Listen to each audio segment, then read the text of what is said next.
La obra de la cruz establece tu identidad. Ahora quiero que retornemos a la cita bíblica clave, y ahora no voy a devolverme en la enseñanza, pero sí quiero retomarla. Dice en Romanos 4:25, para los que toman nota. Romanos 4:25. Dice, el cual fue entregado, ¿quién? Jesús fue entregado por nuestras transgresiones y resucitado para nuestra justificación. Entonces fue entregado por un motivo, por nuestras transgresiones, pero también fue resucitado para nuestra justificación. Dos momentos. Entregado por un motivo, por nuestras transgresiones, y resucitado para nuestra justificación. Entonces recuerda que el Padre lo entrega, pero Él se entrega. ¿Correcto? Entonces hay una permisividad del Padre. Esto es un propósito más grande, y no es que el hombre lo haya matado, ¿sí? Él mismo dice, dio su vida, y al dar su vida, ¿sí? Debemos entender esa voluntariedad de Él y la permisividad del Padre para poder dar la vida de su Hijo, y la permisividad del Hijo para entregar su propia vida, la vida natural, ¿sí? Por el sacrificio, por nuestras transgresiones. O sea, esto es algo impresionante. Ayer fue un tiempo de un servicio maravilloso de poder entender por qué muere, Señor. Sí, los que estuvieron ayer conectados sabrán que fue una pregunta bastante emotiva. ¿Por qué mueres? ¿Por qué Dios, siendo Dios en la persona del Hijo, por qué mueres, Señor? ¿Y qué puedo darte yo a ti? ¿Qué puedo darte yo a ti? Y realmente lo que nosotros le pudiéramos dar al Señor se resume en una respuesta básica. Si Él se entregó todo, ¿qué le puedo dar yo al Señor a causa de ese sacrificio? La respuesta es todo. No puede haber nada que no le entregue. Y lo primero que hacemos es cuando le rendimos nuestra vida. Si tú estás escuchándonos aquí por primera vez, o estás invitado, o no le has entregado tu vida a Jesús, Él no quiere una parte de ti, quiere todo de ti. Por eso Él se establece como Señor y como Salvador de tu vida. Ahora, Jesús, en ese sacrificio en la cruz del Calvario, tuvo un sufrimiento, ¿sí? Porque nos dice la Escritura que por lo que padeció, aprendió obediencia. ¿Sí? O sea, el padecimiento a veces uno lo rehúsa, pero el padecimiento lleva a un resultado. Y en el caso de la parte espiritual, ese padecimiento que tuvo, él aprendió obediencia. ¿Sí? Y Jesús tuvo un sufrimiento en las tres áreas, que hay veces pensamos de que no es así, pero sí, él tuvo un sufrimiento físico, un sufrimiento moral y un sufrimiento espiritual. Sí, aquí vemos involucrado espíritu, alma y cuerpo, lo mismo que somos nosotros. Somos un espíritu, tenemos un alma y vivimos en un cuerpo. Él sufrió espiritualmente, físicamente y moralmente. ¿Sí? Ahora, el sufrimiento físico es fácil. Si tú observas la televisión, seguramente ya habrás visto unas cuantas veces la película La Pasión de Cristo, ¿sí? Donde muy parecido realmente muestran la forma en la cual torturaron a Jesús. Es más, la Biblia dice que fue molido, ¿sí? Su carne fue molida, y si has comido carne molida sabrás qué gran diferencia es comer un pedazo de carne completa a una carne molida. O sea, él fue literalmente triturado, ¿sí? A causa de nuestros pecados, de nuestras transgresiones, como lo estamos viendo, ¿sí? Moralmente, claro que tuvo que sufrir, eso se tiene que entender, y es algo básico, es algo normal. No sé si tú has estado en una situación de adversidad donde tu vida está en peligro, ¿sí? O simplemente te resbalas, o te pasa un carro muy cerca. ¿Qué has sentido en ese momento? ¿Sí? Aparte de susto, tal vez se te pone el corazón así a 1000, te sacudes completamente, pero comienzas a pensar, sí, ay, ¿qué será de mis hijos? Ay, mi esposa, ay, mi esposo, una cantidad de cosas. Eso tiene que ver con la parte de tu alma. Por eso la parte moral implica la parte del alma, ¿sí? Y la parte espiritual, claro que tuvo un sufrimiento. Te coloco un ejemplo. Si yo te diera un pisón, ¿sí? Que no te lo puedo dar ahora, y ahorita les pido a los que me están observando, si estás con otra persona, o hay varias, por favor, a alguien dele un pellizco pequeñito, ¿sí? No tan grande, no se van a exagerar y que después salgan lesionados y les toca salir de su casa para ir al médico. Métele un pellizco, eso se llama dolor físico. Y si están siendo obedientes, pues sencillamente déjeme saber ahí por los comentarios si lo estás haciendo. Métele un pellizco y ahí se siente un dolor físico, ¿correcto? Ahora, todos conocemos, no hay persona que pueda decir, a no ser de que esté padeciendo alguna enfermedad, que tiene la ausencia de dolor, ¿sí? Pero el dolor físico se sabe y se entiende fácilmente. Ahora, el otro tipo de dolor se llama el dolor del alma, ¿sí? Y algunos dirán, ¿y cuál es ese? Si pregúntele a los jóvenes decepcionados y despechados cómo les duele el dolor del alma. Me dejó ella, me dejó. Se fue con otro, se fue con otra, ¿sí? Es más, algunos experimentan ese dolor del alma cuando se les muere una mascota, ¿sí? Entonces, si ves un dolor físico, ¿sí? A veces la gente se queja, yo no aguanto este dolor físico, pero cuando tienen un dolor en el alma, este dolor del alma es más fuerte que el dolor físico. O si no, te pregunto si has experimentado la partida de un ser querido, ¿sí? La gente se siente morir. He visto cómo las personas dicen, no, yo me quiero lanzar allá cuando los van a enterrar o los meten en el horno crematorio, la gente se quiere meter allá. O sea, el dolor es tan desgarrador que es a veces insoportable, ¿sí? Entonces, si te das cuenta, hay una diferencia entre el dolor físico, dolor del alma. Ahora, el otro dolor se llama el dolor espiritual, y dale gracias a Dios que no lo ha sufrido. Ese es el dolor que sufrió Jesús en la cruz del Calvario, físico, del alma, moral y espiritual. El apóstol Pablo lo quiso plasmar de la siguiente manera. Dice, por quienes vuelvo a sufrir dolores de parto. Estaban mencionando un dolor físico. Dice, hasta que Cristo sea formado en sus corazones. Es decir, que él estaba diciendo básicamente que ese dolor espiritual es como un parto continuo. Entonces, las mujeres que saben sobre eso, usted se imagina cada momento, cada instante del día, durante toda su vida, estar teniendo dolores de parto. A eso lo estaba asimilando, lo estaba comparando el apóstol Pablo. 3 tipos de dolores. Esos los sufrió Jesús por ti y por mí. Ahora quiero leerte una cita bíblica, nos dice en Gálatas 3, versículo 13. Gálatas 3:13 nos dice, pero Cristo nos ha rescatado de la maldición dictada en la ley. Le estoy leyendo desde la Nueva Traducción Viviente. Pero Cristo nos ha rescatado, nos ha sacado, ¿sí? Nos ha arrancado de la maldición dictada en la ley. Cuando fue colgado en la cruz, cargó sobre sí la maldición de nuestras fechorías. Me encanta esta traducción porque dice que tú y yo cometíamos fechorías, y no fechorías de niños, ¿sí? Porque cuando hablan de fechorías está hablando de criminales, ¿sí? Personas malas. Eso éramos nosotros, y él cargó esos pecados, ¿sí? Cuando él estuvo en la cruz, ¿sí? Y nosotros fuimos rescatados, redimidos de esa maldición que había, ¿sí? A causa de esas fechorías. Y él pagó por esas fechorías estando en la cruz del Calvario, ¿sí? Entonces dice la palabra, dice, porque está escrito, maldito todo aquel que es colgado en un madero, lo que vimos ayer en Deuteronomio. Él tomó la maldición, tomó todo el pecado de nosotros, ¿sí? Todas esas fechorías que nosotros hicimos, él las pagó y las tomó, y nosotros fuimos rescatados, quitados, porque de acuerdo a la ley levítica, el pago del pecado es muerte, Romanos 3. O sea, lo que nosotros debíamos sufrir fue lo que pagó Jesús. Por eso él se llama nuestro sustituto. Ahora, vaya conmigo a 2 Corintios capítulo 5, versículo 21. Dice la palabra, 2 Corintios 5, 21. Al que no conoció pecado, por nosotros lo hizo pecado, para que nosotros fuésemos hechos justicia de Dios en él.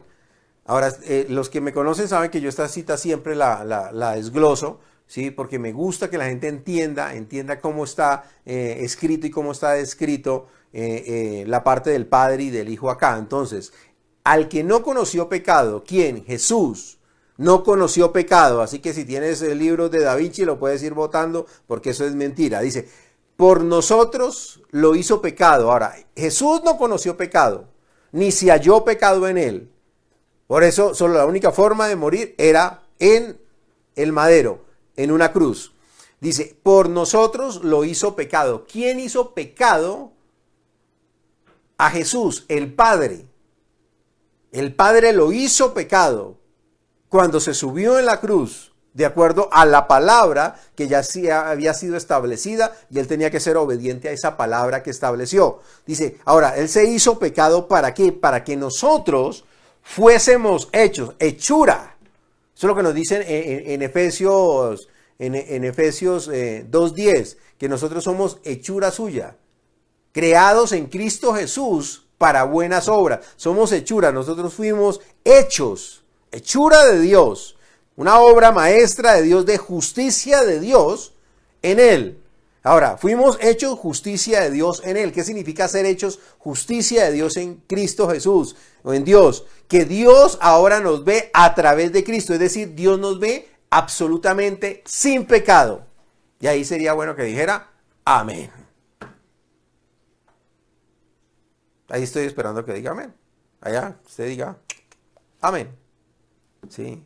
Ahora no me interesa si está de acuerdo o no está de acuerdo, es lo que me dice la palabra, que yo fui hecho justicia de Dios en Él, y ahora yo estoy en Cristo, yo estoy en Él, cuando lo recibí como Señor y Salvador, yo estoy en Él, por eso yo soy justicia de Dios en Él, por eso yo soy santo en Él, por eso yo soy redimido en Él, no hay nada de mí, es todo en Él. Yo decidí, y espero que tú hayas decidido confiar en esa obra completa y que hoy, 2020 años después, la seguimos celebrando.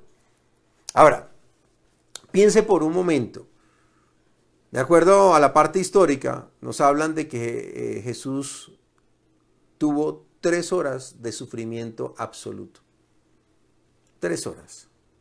Entonces ya sabe que, lo dice el apóstol Pablo, un parto continuo. Entonces yo le hago una pregunta, hay mujeres que han tenido dolores de parto o las contracciones previas durante mucho tiempo.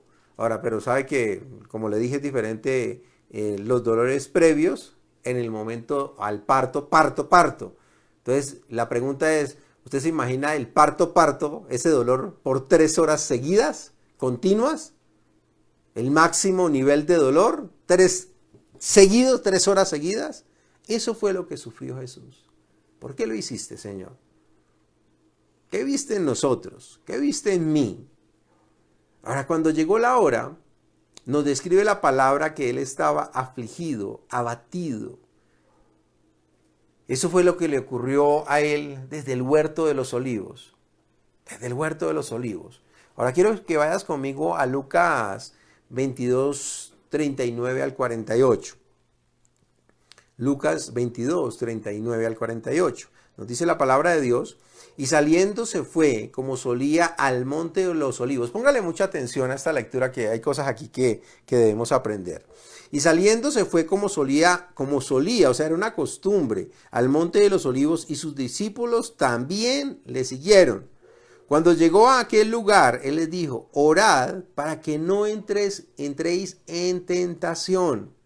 Y Él se apartó de ellos a distancia como a tiro de piedra, y puesto de rodillas, oró, diciendo, Padre, si quieres, pasa de mí esta copa, pero no se haga mi voluntad, sino la tuya. Se lo va a decir de otra manera. Yo no quiero, porque sé que va a ser muy duro, pero no se haga lo que yo quiero, sino lo que tú quieres de acuerdo a tu voluntad. Y se le apareció un ángel del cielo para fortalecerle.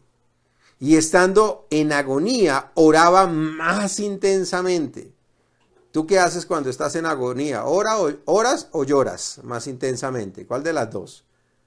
¿Oras más intensamente o lloras más intensamente? Y estando en agonía, oraba más intensamente, y era su sudor como grandes gotas de sangre, como grandes gotas de sangre, que caían hasta la tierra. Cuando se levantó de la oración y vino a sus discípulos y los halló durmiendo a causa de su tristeza, de la tristeza. Oye, esto me dejó impresionado. Permítame hacerle un mini paréntesis aquí. ¿Usted se ha dormido de tristeza? Pues yo no sé cómo les pasó a los discípulos, ¿sí? Pero normalmente cuando tú estás triste te quedas dormido. Es interesante. ¿Qué tanto ellos entendían lo que estaba verdaderamente sucediendo? Porque aún así, a pesar de el sufrimiento que se estaba experimentando el maestro, ellos se quedaron dormidos. Pues, a ver, maestro, tú tienes que entender que yo estoy cansado. A ver, pastor, usted tiene que entender que yo estoy aquí, ya llevo como 20 días, casi un mes aquí metido. ¿Cómo quiere que me aguante un culto de 1 hora? ¿Qué le pasa? Reflexione. Ya estoy que no me aguanto aquí en la silla, estoy en la sala de mi casa cómoda y hasta en la cama lo estoy viendo porque no, usted no me va a decir cómo voy a estar en un culto. ¿No pasó exactamente lo mismo? Él les dijo, oren para que no caigan en tentación. Y ellos hicieron todo lo contrario, se acostaron a dormir. Pero bueno, sigamos aprendiendo. Versículo 46, y les dijo, ¿por qué dormís? Levántese y ore para que no entren en tentación.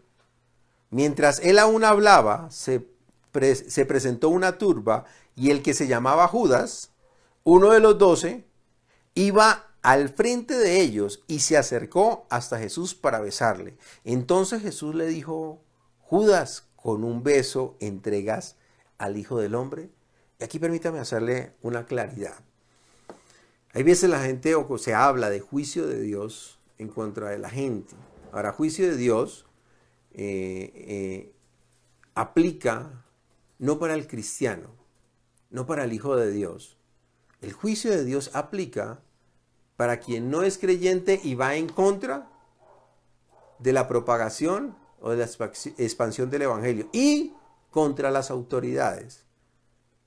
Eso debes tenerlo claro, ¿sí? Y Judas, aun cuando era discípulo, realmente no se menciona que era discípulo, realmente era una persona que no estaba. Es lo mismo que sucede hoy en la iglesia. Hay muchos que piensan que por el solo hecho de ir a la iglesia son cristianos.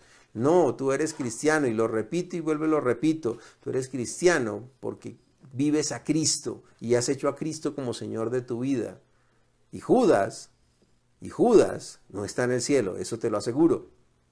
¿Sí? Con un beso entregas al Hijo del Hombre.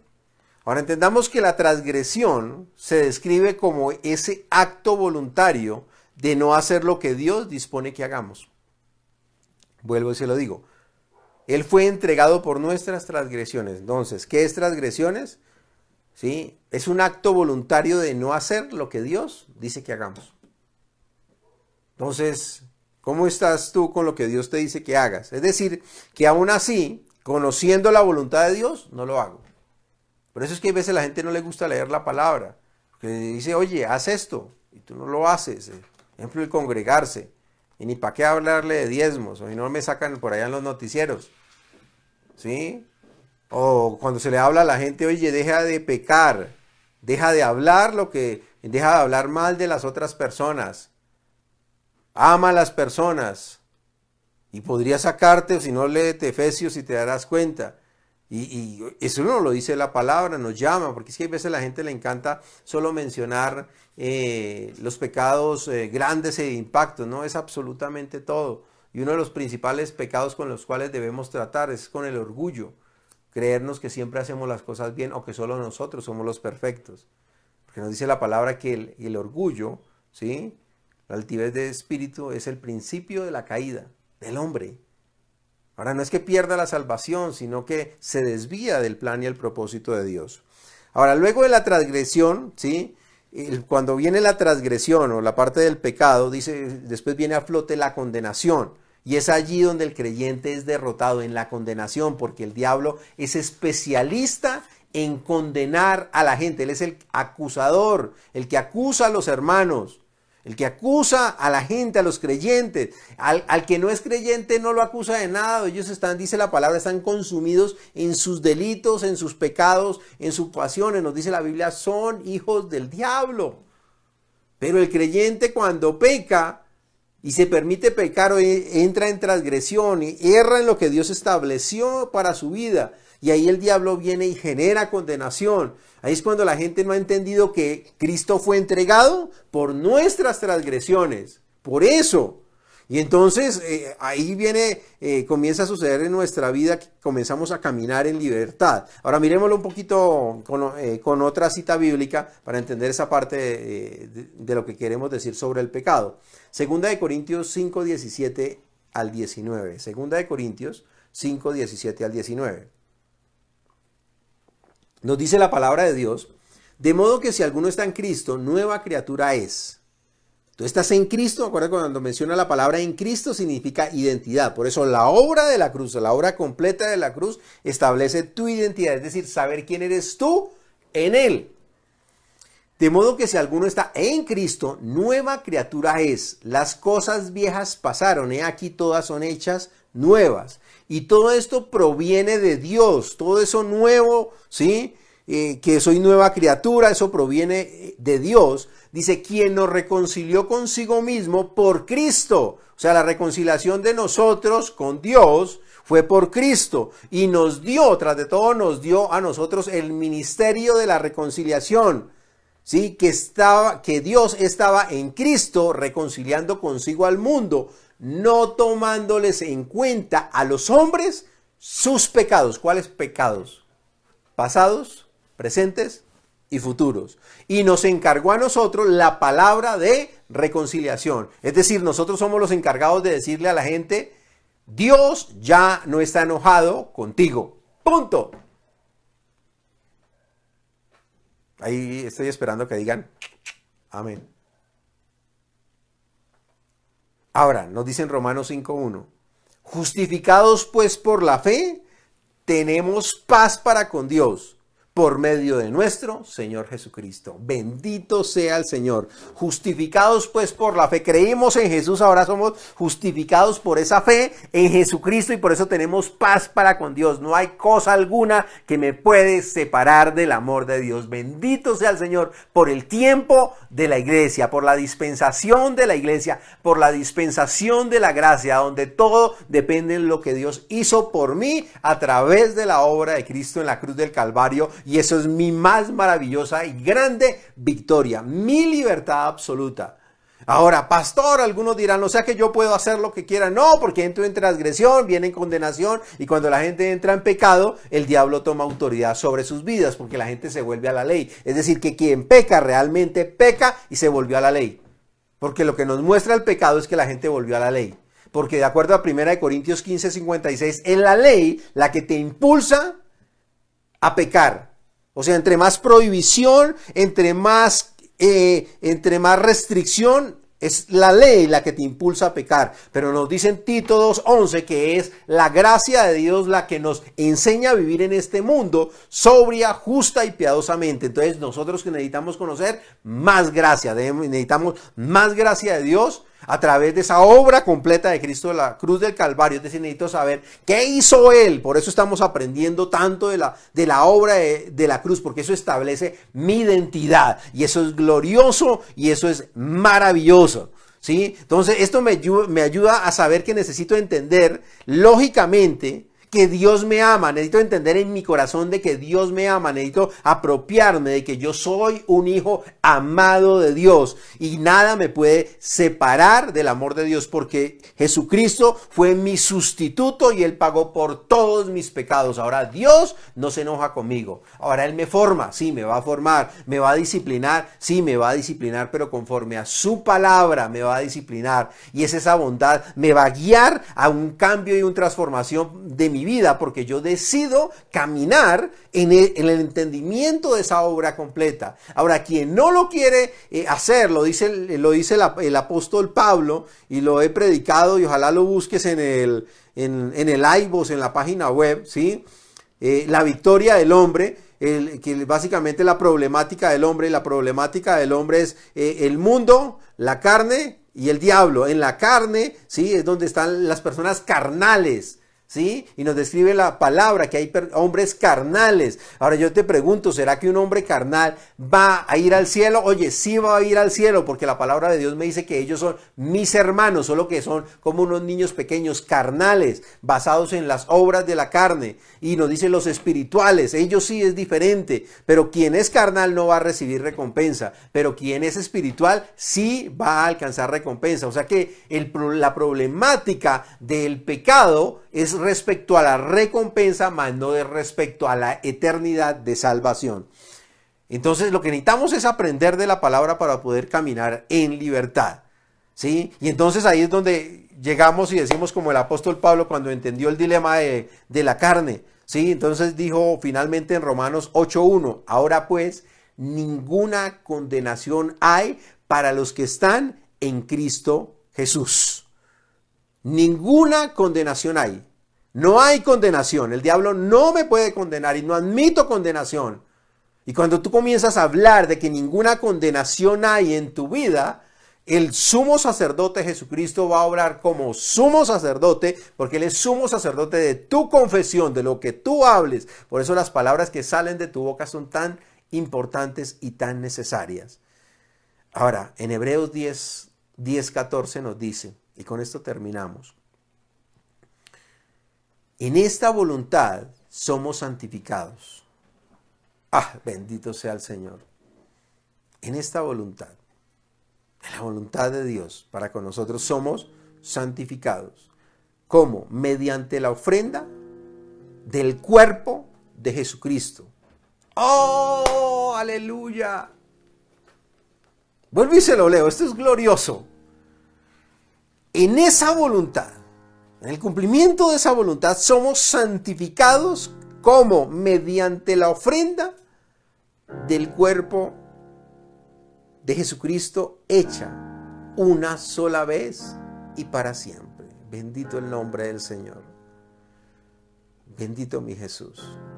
Gracias por hacerte obediente hasta la muerte. Y estamos recordando tu muerte. Bendito y maravilloso. Y ciertamente todo sacerdote está día tras día ministrando y ofreciendo muchas veces los mismos sacrificios que nunca pueden quitar los pecados. Pero Cristo, habiendo ofrecido una vez para siempre un solo sacrificio por los pecados, se ha sentado a la diestra de Dios. De ahí en adelante, esperando hasta que sus enemigos sean puestos por estrado de sus pies. Porque con una sola ofrenda hizo perfectos para siempre a los santificados. ¿Con una ofrenda de qué? De su cuerpo. Tú entregaste tu cuerpo por mí, Jesús. Gracias. Dígalo allí donde está. Jesús, tú entregaste tu cuerpo por mí. Tu vida por mí. Una sola ofrenda. Y con esa ofrenda me hiciste perfecto. Para siempre. A mí que soy santificado, soy santo de Dios. Gracias, mi Jesús. No necesito más para ser santo, solo tú y entender tu sacrificio completo. Bendito mi Jesús, bendito seas, mi Dios grande y sublime. Esto es maravilloso. No sé si tú logras percibir la magnitud de esto. Pero esto es glorioso. Él fue entregado por todas mis transgresiones. Todas. Pasadas, presentes y futuras. Y pronto mi Jesús te veremos cara a cara.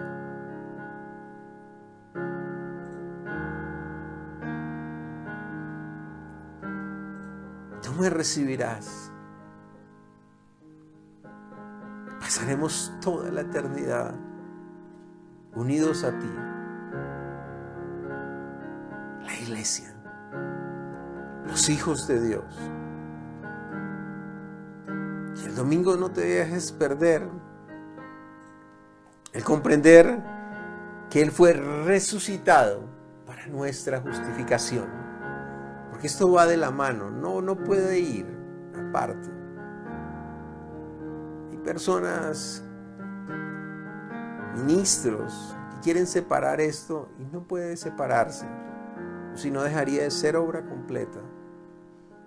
Y Él hizo la obra completa por nosotros. Él cumplió su papel de sumo sacerdote. Y ahora nosotros estamos sentados juntamente con Cristo en lugares celestiales. Bendito sea el nombre del Señor. Ahora yo quiero orar por la iglesia. Yo quiero que me dejen saber si hay personas que están allí por primera vez o me están escuchando por primera vez. Déjame saberlo, aquí en línea. Déjame saber, aquí me informan o aquí también puedo mirar. Bendito sea el Señor. Déjame saber. Hoy estamos celebrando tu muerte, mi Jesús. Y tú moriste por mí. Y moriste por aquellas personas que están allí y que no han entregado su vida. Porque esto no se trata de que si he ido a una iglesia cristiana o he ido a una católica o he ido a una cosa budista. No. Se trata de que tú entiendas que Cristo fue entregado por tus transgresiones. No te pido que creas en una iglesia. Solo puedes creer en Jesucristo y haces parte de la iglesia. No hay otra manera. Ahora quiero que, si estás allí, inclines tu cabeza y quiero guiarte a una oración. No porque la oración salve, sino porque Él lo dijo, que si tú confiesas con tu boca que Jesús es el Señor y crees en tu corazón de que Dios lo levantó de entre los muertos, tú eres salvo. Esa es la verdad. Y es sencillo. Así que inclina tu cabeza y si quieres tu mano en el pecho y di conmigo: Dios, vengo ante ti a reconocer a Jesús como mi Señor y mi suficiente Salvador. Creo de todo corazón que tú lo levantaste entre los muertos y está sentado a tu derecha. Padre, perdona mis pecados. Escribe mi nombre en el libro de la vida. Gracias, papá, porque ahora soy tu hijo. En el nombre de Jesús. Ahora, si hay hijos que ya siendo hijos y sinceramente y de corazón quieren admitir ante Dios que has sido rebelde, que has sido mediocre, que has sido blando en tu vida espiritual, yo quiero invitarte a que hagas esta oración no para un nuevo nacimiento, porque ya lo eres, sino que puedas orar para consagrarte a Él. Si eres sincero, aquí se trata de que no seas hipócrita contigo mismo. Ya, solo inclina tus ojos, inclina tu rostro, cierra tus ojos, y si vienen lágrimas a tus ojos no importa, ahí no me importa nadie quien hay a mi alrededor. y solo di: Dios, papá, reconozco, estoy de acuerdo contigo, que he actuado, obrado y he tenido mala actitud hacia ti, hacia los santos, hacia mis hermanos, hacia las personas. Te pido que me ayudes por medio de tu Santo Espíritu a vivir a Cristo, a permitir que Él transforme mi vida, que sea consciente que cuando estoy actuando mal, Él siempre me habla. Yo a veces soy testarudo, terco, me porto como un necio, pero no soy necio porque yo te tengo a ti. Y si te tengo a ti, mi Dios, lo tengo todo. Gracias por este tiempo. Gracias por permitirme hoy recordar que Jesús dio su vida por mí. Gracias por permitirme recordar que a causa de ese sacrificio me fue dado todo. Me fue dado el derecho de ser llamado hijo de Dios. Me fue dado el derecho de habitar eternamente en tu presencia. Gracias, Dios, por tu fiel amor. Gracias, mi Jesús. Y gracias, Espíritu Santo, por tu obra en mí. En el nombre de Jesús, toda gloria y toda honra son para ti. Gracias. Aleluya. Gracias, mi Dios. Soy sincero, que me hubiera gustado poder tener el grupo de alabanza aquí, aun cuando tenemos el teclado, y es maravilloso. Pero con la expresión de las palabras, ese fruto del labio que confiesan tu nombre, porque tú eres maravilloso, Dios. Si está allí con tus propias palabras,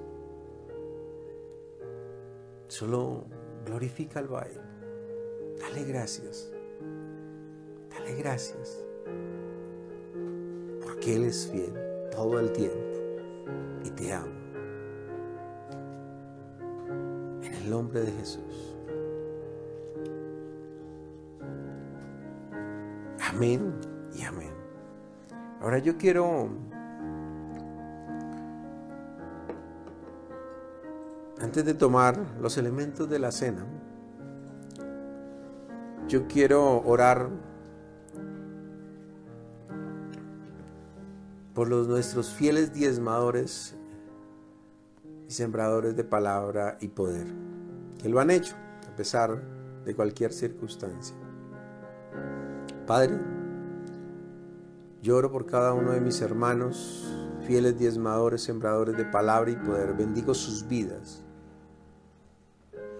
Y conforme a tu palabra, el que siembra generosamente, ellos recogerán generosamente.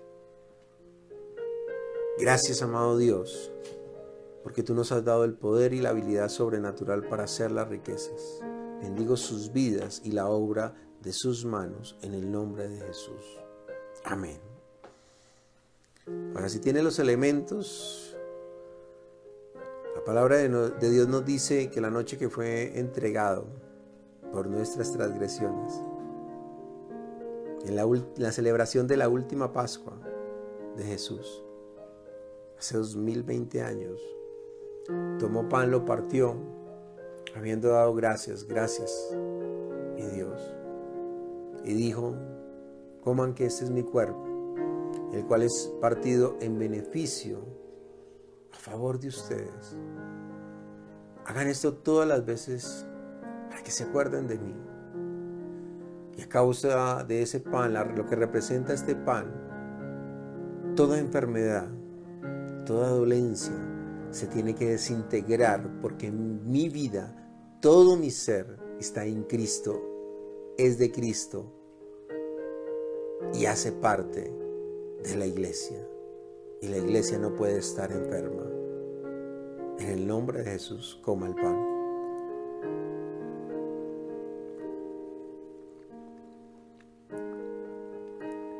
La copa que usted tiene en su mano representa la sangre de Jesús,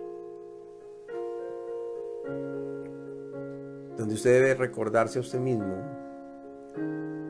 que es libre de culpa y libre de condenación. Ninguna condenación hay para los que estamos en Cristo Jesús, porque no estamos bajo la ley, sino bajo la gracia, porque el pecado no se enseñorea de nosotros por estar bajo la gracia. En el nombre de Jesús, hoy recordamos la muerte del autor de la libertad, pero el domingo celebramos su resurrección. Recuerde esta victoria que solamente es de los hijos.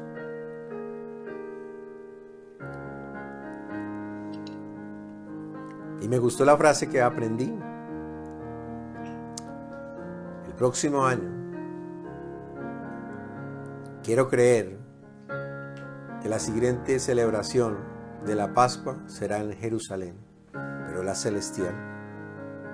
En el nombre de Jesús, oro por ustedes, los bendigo en el nombre de Jesús. Declaro la sangre de Jesucristo sobre sus vidas, en protección, en cuidado sobre sus casas, en sus trabajos, en su mente, en protección y en cuidado. Declaro ángeles para que vayan delante de nosotros, cuidando que nuestros pies no tropiecen, y en protección a nuestra familia y a nuestros seres queridos. En el nombre de Jesús. Amén, amén y amén. Déjame saber que estuviste conectado hasta el último instante. Te bendigo.